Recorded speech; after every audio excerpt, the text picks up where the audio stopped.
So another aspect of assessment is to assess the quality of our own experience. So this might be something that is more done perhaps after an experience, or after we have experienced suffering, or perhaps even if we're lucky enough to have a modicum of objectivity while we are still experiencing some sort of suffering.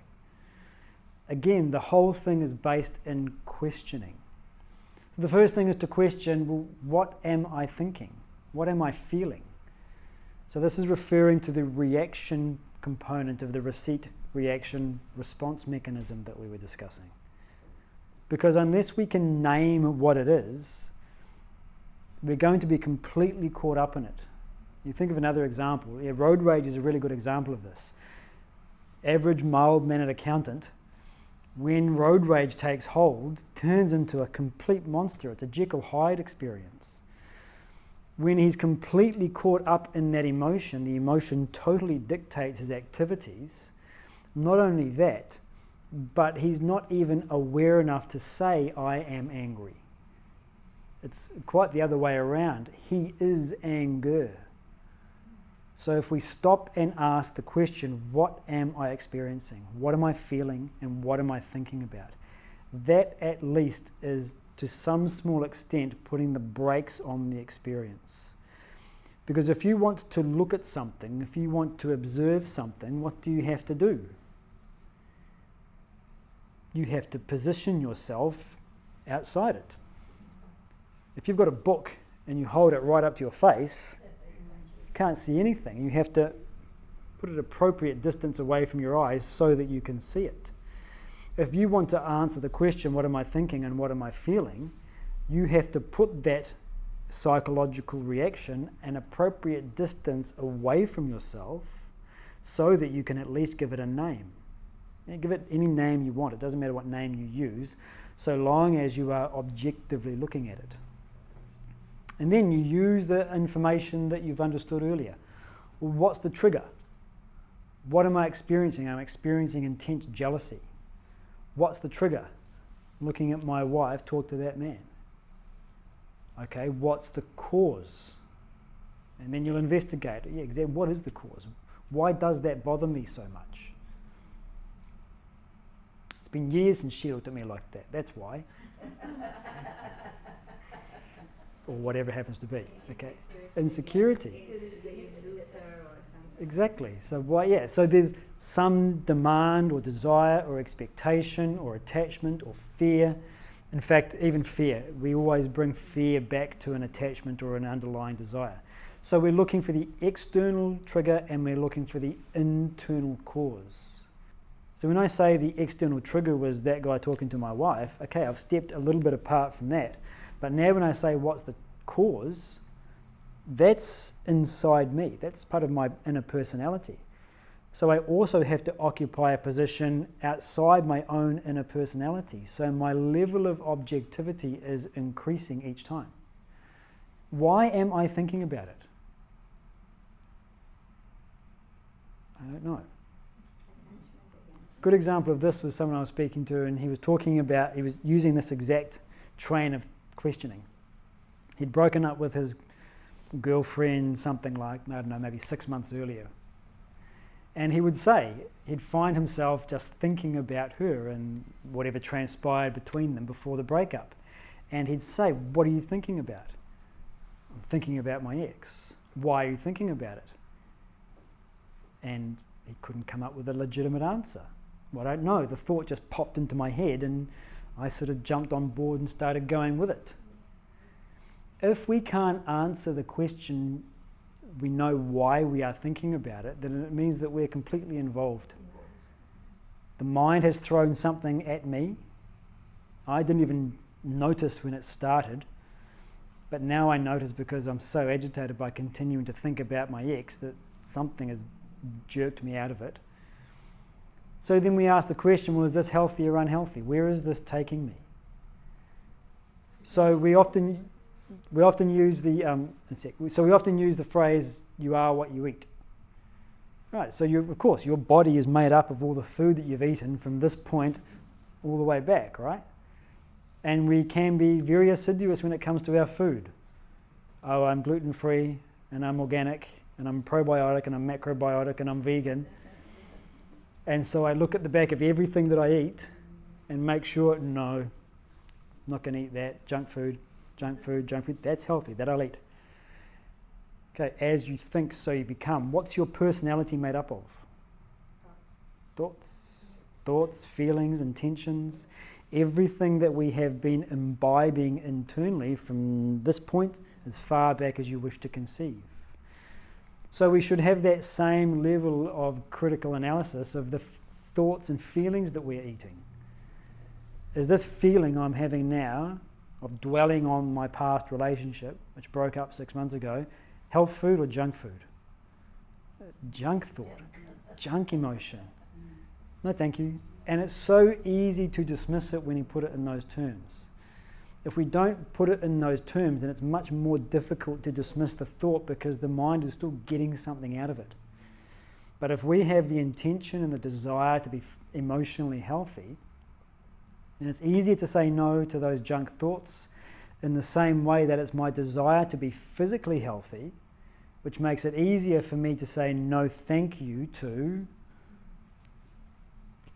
whatever the junk food happens to be in front of me. What am I thinking? Why am I thinking about it? Where is it taking me? I'm thinking about something that happened to me 6 months ago, 6 years ago, 16 years ago. Why am I thinking about it? Now, what's important to remember is that sometimes the answer will be, no, I do need to think about it. What are you thinking about? I'm thinking about that massive fight that I finally had with my ex that was the breaking point of our relationship. Why are you thinking about it? You know, these things just come crossing into the mind without my permission. Healthy or junk thought? Junk. Yeah, actually, I do need to think about this. I need to figure out what was going on in that argument. Why did I react the way that I did? Why did I say what I said? Why couldn't I be more accommodating to her perspective? Why did I feel I had to be right or to say what I said? Because I'm going to get into another relationship at some point. I don't want to repeat that. Is there something I can learn by analysing this final straw that broke the camel's back so that I don't repeat it? Yeah, maybe there is. So now I have a valid reason for thinking about the thing that the mind was going to. So we shouldn't fall into the trap of presuming that every time a thought comes in, just because it's unpleasant, I should get rid of it. If we do this, then we miss the opportunity to get something valuable out of our past experiences, and it can simply turn into a suppression. The mind throws up an emotion and I just say, oh, I have to say no to that. Not always the case. Yeah. So, while one thinks about past pleasant memories, is that a good reason to live in the past? There's no good reason to live in the past. If you had pleasant memories with whoever. If you live in the past, you miss what's going on in the present. And that's where your life is happening. Your life is happening now. It's not happening 20 years ago. Now, that doesn't mean that you should never allow memories to give you pleasure. But to be objective means that I know my mind is remembering that beautiful experience I had with my mother 20 years ago who's now passed. And you can draw the beautiful emotion that comes from it and the sense of gratitude of having such a wonderful parent and enjoy it, and then take that beautiful emotion and share it with others in whichever way you can. There's nothing wrong with that, but do it objectively. So what that means is that you don't indulge in that emotion. And the other thing that can happen is that if I am involved in the emotion, I get attached to it and my mind keeps going back to the past and I keep viewing things through rose-colored glasses and everything today looks, it was so beautiful 20 years ago. Today everything is terrible. Relationships are bad at the moment. Well, you know, my kids were so wonderful 20 years ago and now they're just ungrateful wretches. Because we get attached and involved to the past and miss what's going on in the present because we've got this bias. So when we're involved in our past experience, it creates a bias here in the present, and we don't want to be biased. Nobody wants to be biased. We all want to know that we are seeing things as they are, that we are seeing the truth. No one actively consciously wants to be deluded. But when we live in the past, we're viewing it from way back then, and memory is very unreliable. And so we distort what's going on here as a bias. To suit our emotions. Yeah. So grief is an attachment? It depends what you mean by the word grief, whether or not grief is an attachment. It's a natural human experience that if you lose someone who's dear to you, to experience grief. Put it another way, let's say you go and watch Romeo and Juliet. What do you experience within your personality? Hopefully you experience grief and heartbreak, because it's such a sorrowful play. It's a tragedy. You should experience grief, you should experience heartbreak when you watch Romeo and Juliet, but you should not allow that. In fact, when you're watching the film or the play, you won't allow it to dictate the quality of your well-being. So too, you lose a loved one. If you don't feel some sort of grief, then there's probably something wrong. You know, you're not a human being. But do I allow that grief to dictate the quality of my well-being? There's a saying that we've often used before: sadness is not suffering. Suffering is our relationship to sadness. If I want the sadness to go away, if I try to stop the sadness, if I try to stop the grief, if I try to get rid of it, then I'm in opposition to what is. I have not accepted it.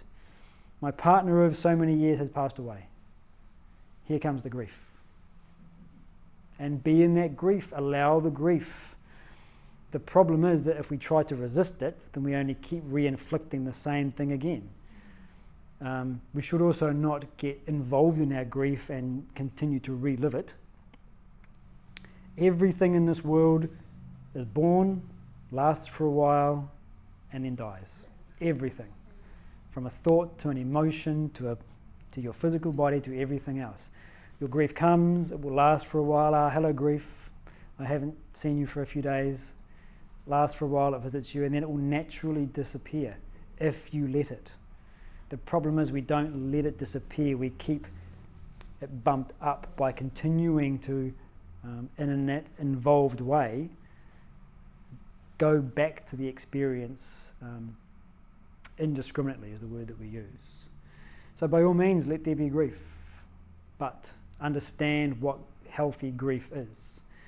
So you may have experienced this. You know, the movies are one example, but there's a better example which, when I give this example, I get fewer people nodding than I expect, but I always keep trying to give it anyway.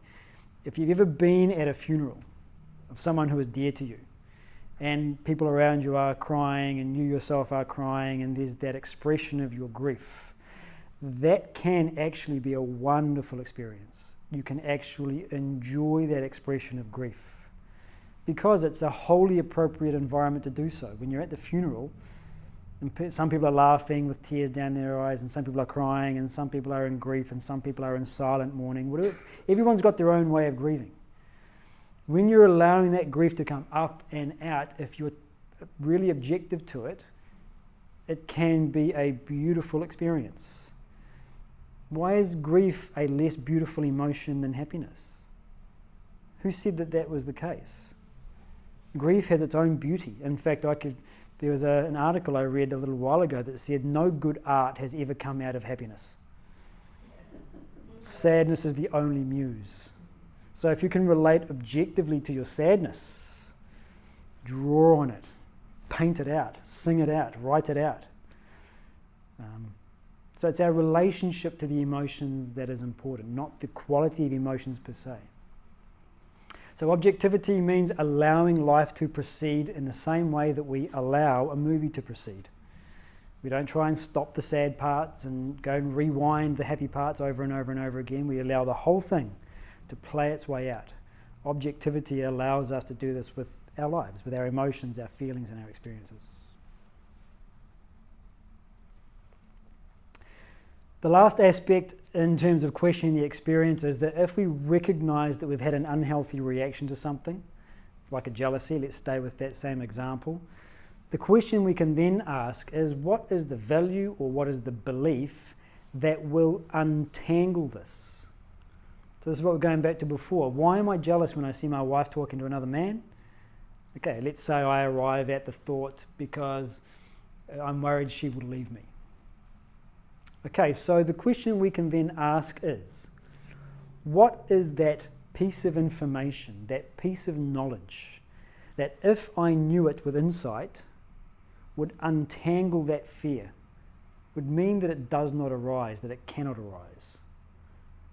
Knowledge and forgiveness and love. Knowledge, forgiveness, love, yeah, so it can be anything.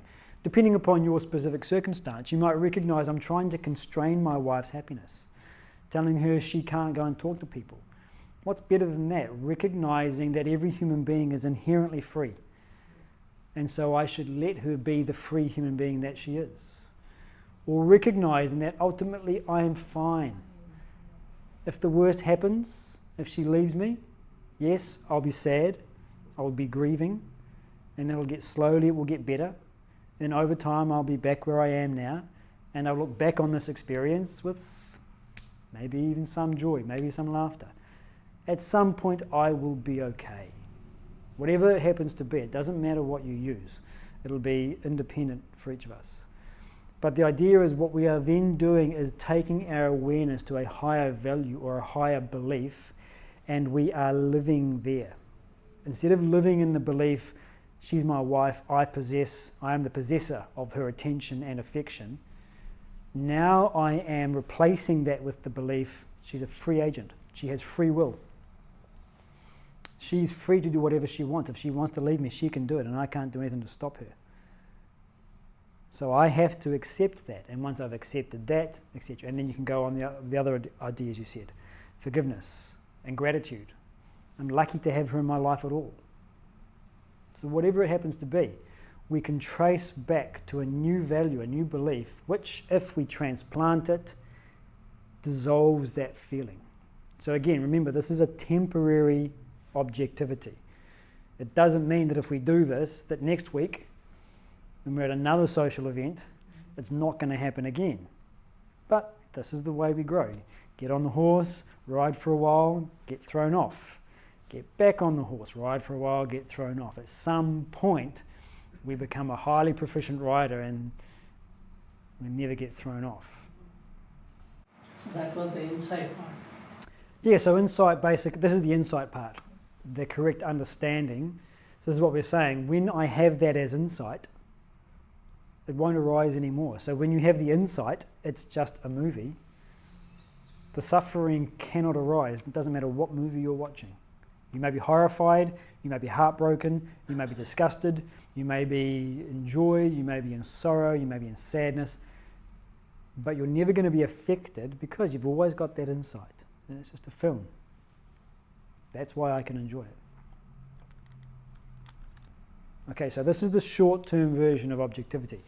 So what we really want, of course, is to develop permanent, long-term objectivity, not just short-term. That is our definition of self-development.